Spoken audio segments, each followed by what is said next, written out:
So you're a new comic book reader and you want to get into omnibus collecting but don't know where to start.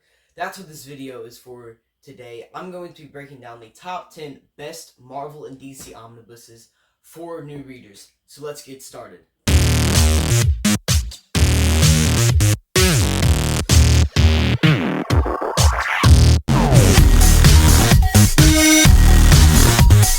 What's going on, everybody? Welcome back to Geek City. As always, if you enjoy my video, make sure to consider liking, subscribing. Let me know in the comments where there's some other great omnibuses for new readers from Marvel DC. I tried my best to limit myself on how many books per character, but there are 2 characters in here that have more than one omnibus, but I just had to do it just because I love those books so much. So if this video you found useful, make sure to let me know in the comment section down below. And let's get straight into this. First off, I do want to mention this isn't in like a particular order. I'm just going to go through the 5 Marvel ones and then go through the 5 DC ones. So the first one I suggest is New X-Men. This is the Grant Morrison run. This is still in print, and there's a reason it's on this list. I don't think it is the best X-Men run, but it's one of the best if you're wanting to get into the X-Men. Another great run I would suggest is Astonishing X-Men, but I don't own that omnibus because it's like long out of print. But I have done an overview if you want me to go more into depth. If you want to see me go like really into depth, you can go check out that review. But there's a reason I love this book so much. I just think Grant Morrison introduces so many great ideas in this book, and obviously Grant Morrison is like one of the most iconic comic book writers out there, and this is one of their masterpieces. Such a fantastic story with great artwork all throughout. It also introduces a ton of new characters. If you liked the villain from Deadpool and Wolverine, but felt like she was kind of underused, read this book. I forgot her name, but read this book. You also get Zorn here, who I'm not going to reveal much about, but there's a lot of great storylines in here. My personal favorite is probably the one at the beginning, E for Extinction. You have the stuff with the Sentinels, and it's overall just such a great book. You, of course, get other characters in here like Magneto, but you also get to see a side to, like, mutants. Like you follow a lot of these students, like students at the school. If you want to see kind of the perspective of actual students at Charles Xavier's school, this is the book for you, because you do get to follow a lot of the kids that go to Charles Xavier's school. You get to see stuff from their perspective. And of course you get like Magneto in here at the end with that crazy arc. So yeah, overall I think this is a fantastic book. Grant Morrison knocked it out of the park. One of the best X-Men stories. The other X-Men book I have in here, and again, I already said I tried to limit the amount of books omnibus I could have per character, but I also had to talk about Uncanny X-Men Volume 1. Every time anybody ever asks me where do you start reading X-Men, I always say I wouldn't start reading with the original Stan Lee stuff, because it's not great. There's a reason that book got canceled. No one really bought it because it wasn't great. But John Byrne, Chris Claremont, David Cockrum, all of them, they come back. They really modernize the X-Men. That's when you get the iconic X-Men team like Colossus, Storm, Wolverine, Nightcrawler, as you can see from this cover. So you have the original X-Men being captured on an island, and so this new team has to go in and rescue them. And this whole run, Chris Claremont's like original run, is so iconic. That's when you get famous stories like the Dark Phoenix saga, Days of Futures Past, God Loves Man Kills. So many fantastic stories, and you get a lot of that in here. There are so many great arcs. I love this arc here in space, the Death Star Rising one. You get like the Sentinels coming during Christmas time. You of course get the first half of the Dark Phoenix saga. You get the introduction of the Phoenix here, and the end of this book has the first half. And you had like the introduction of Kitty Pryde, Colossus, Storm, Nightcrawler. So many iconic X-Men characters. This is really where all of that starts, and yeah, this is a incredible book, and I love it so much. So although I think, you know, it's not the most modern, I do think it modernized the X-Men in a way where This is still pretty easy to read. You just gotta let Chris Claremont kind of figure out his stuff. This is when you get the Dark Phoenix saga. And they finally reprinted Volume 2. So if you want to continue this story, which I don't see why you wouldn't, it's so good, then you can get Volume 2. I just own the trade paperback, so I don't need that omnibus. The next book I suggest is one of maybe my favorite comic story of all time, and that is Ultimate Spider-Man.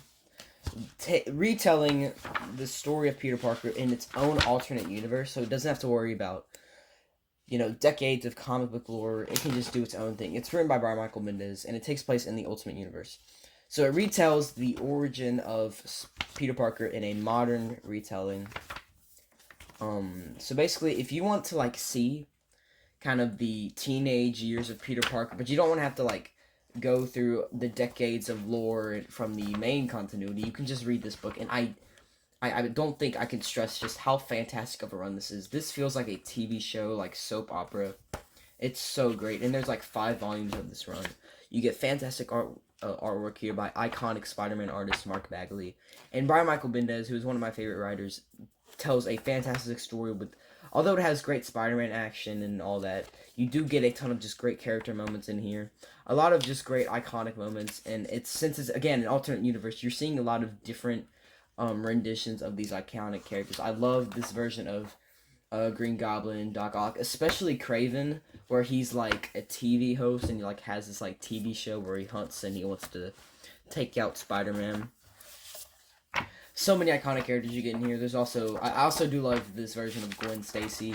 This volume you get the introduction of Spider-Man, Uncle Ben, MJ, Green Goblin, Doc Ock, Kraven the Hunter, Electro.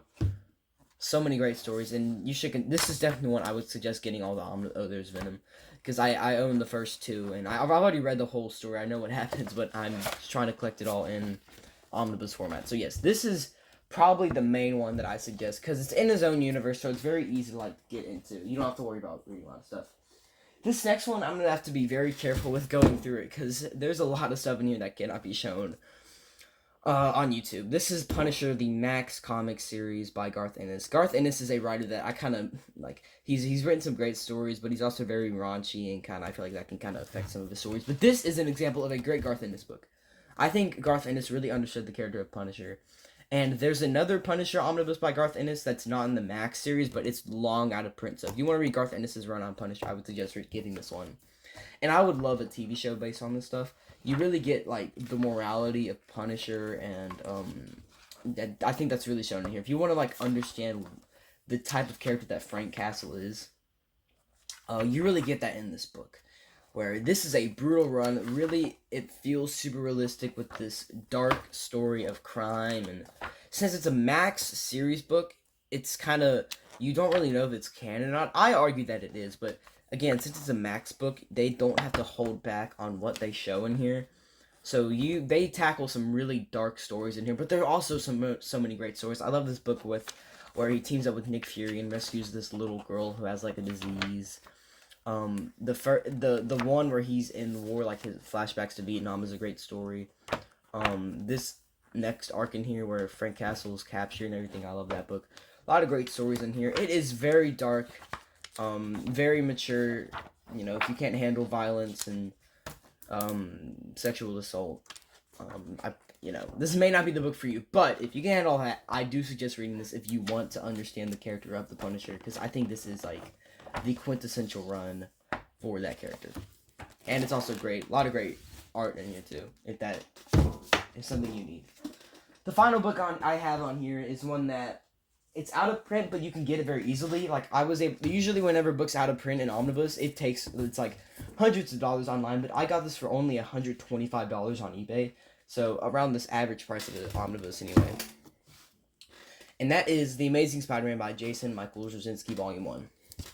I think Jason Michael Straczynski really understood the character of Spider-Man and his rogues gallery and his side characters, because I think this is the ultimate Spider-Man run.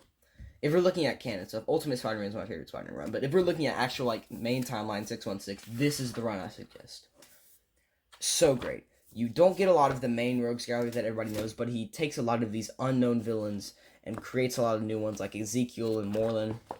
But I love what he did with Peter Parker in Aunt May. I don't want to spoil too much, but you see him as a teacher at the school, and such a great. They handle the character of Peter Parker and so well. Like there's this one arc where there's this kid, and he notices she may not be living the best life, and he tries to find out what's going on. And there's this 9/11 issue, which is so fantastic, where even the villains are stopping what they're doing.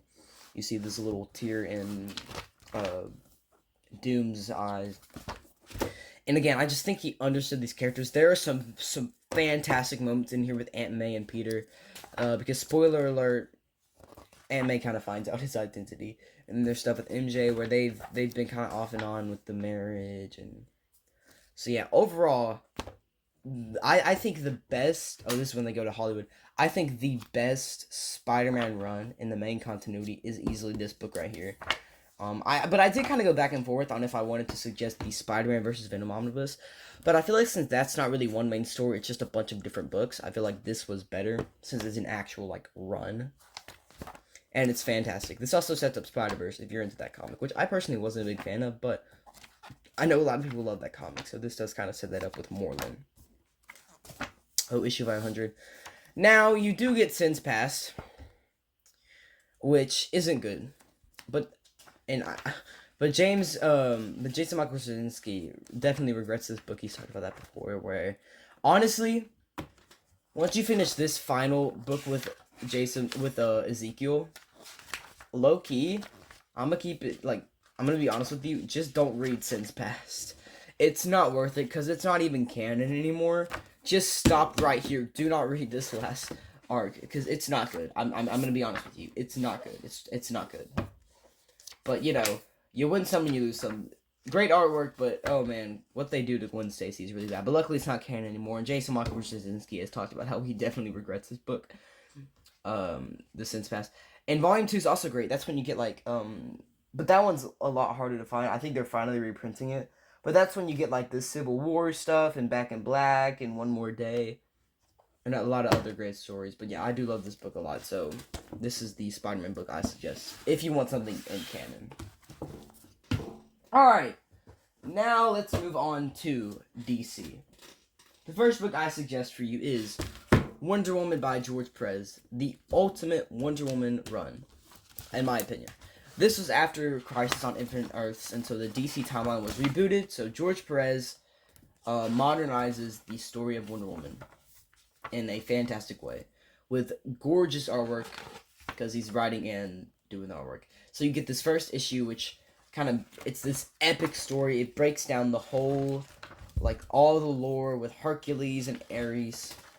Most of the issue doesn't even involve Diana Prince, but you get all the stuff with Hercules and how Themyscira came to be, and there's Queen Hippolyta, and how she was abused, and how she fights back and makes Themyscira.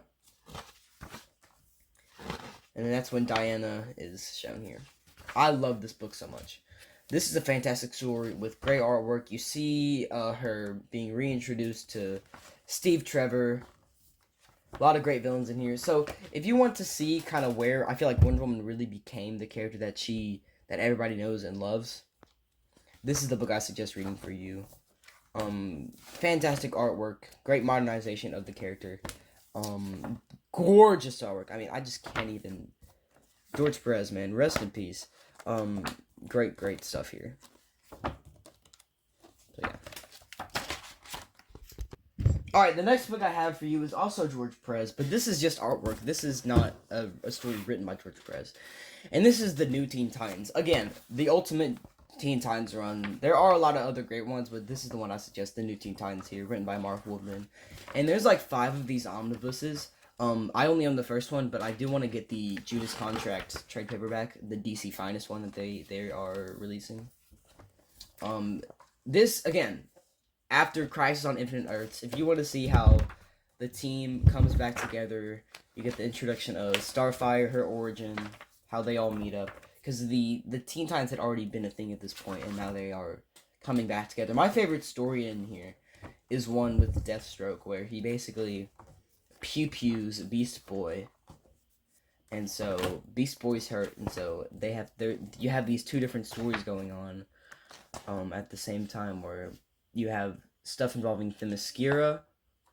Here it is right here. Beast Boy's been hurt. So you have stuff on Themyscira, where they take Beast Boy to try to get him cured. And then you have stuff with the boys, or... let me find it. So yeah, that story is so much fun with Beast Boy. That's my favorite Teen Titans book from this omnibus that you get, where Deathstroke hurts the team, they have to split up and try to solve the problem. I love it. It's great. Again, gorgeous artwork from George Perez. And this run gave us so many iconic character moments. There's a lot of like just great character moments in here.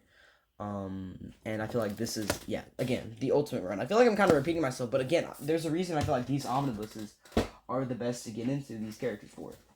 Next one is a more modern one. We have Justice League New 52 Omnibus. This is my favorite run on Justice League. It's written by Geoff Johns, one of my favorite writers.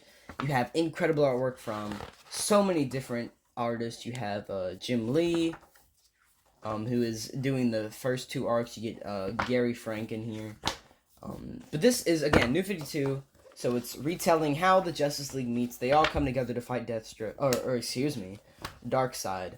And then you get Green Arrow here, Martian Manhunter. You see how the Justice League of America was formed with Amanda Waller. And this is like an epic story where Geoff Johns, these omnibuses collect all of the tie-ins. So you have the Throne of Atlantis in here. You get all 7 issues of Justice League of America. You get the Shazam origin story. So really, this does feel like an epic story. Here's the Justice League of America stuff in here with great artwork. Get Scarecrow, Catwoman, everybody. And then you get the Trinity War, which is also a great story that gives you like Constantine, all of that. And this book ends with these guys right here, which leads into Forever Evil, which all of that is collected in the second volume, which is also great. So yes, I love this book. It feels like an epic story, and this omnibus collects all of the tie-ins and the main Justice League book, and I love it. So many great moments, great action because of the artwork. So yes, I love that book. Next one, another one of my favorite comics, Injustice. An epic saga based on a video game. Tom Taylor, who, again, most comic book tie-ins to video games aren't great, but Tom Taylor knocked it out of the park. Taking all of the, taking 5 years and managing to make it worth it, where you get, like, so many great moments in here, beautiful artwork. And Injustice is a brutal story, and this really shows Superman's downfall, where, you know, he loses his pregnant wife, and he kind of goes crazy, and so you see these two different sides, Superman's side, and how they're kind of convincing themselves that they're in the right, and you have Batman's side trying to fight against that.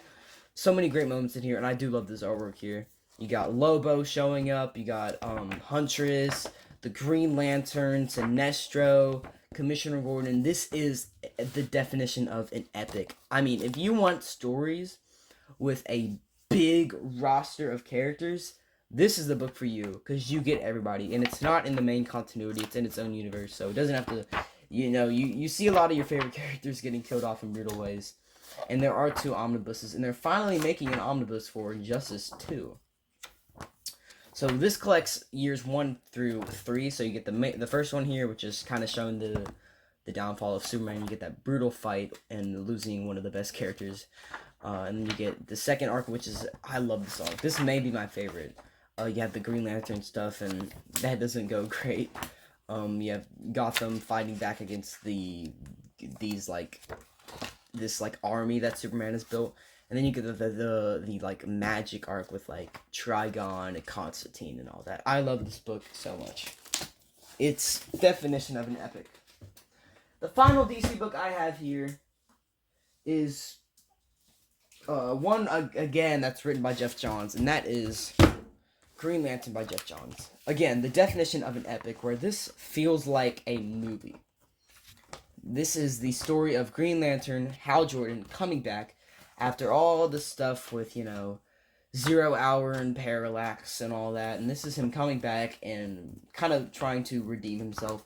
This is where you get all these iconic stories. You get him coming together, working with Green Arrow, the hard-traveling heroes. You get Blackest Night from this run. This is obviously the best run on Green Lantern. So many epic moments and stories. And this feels like a space epic, where he's traveling to all of these different planets. And, again, a great character study of the character of Hal Jordan, who is very flawed.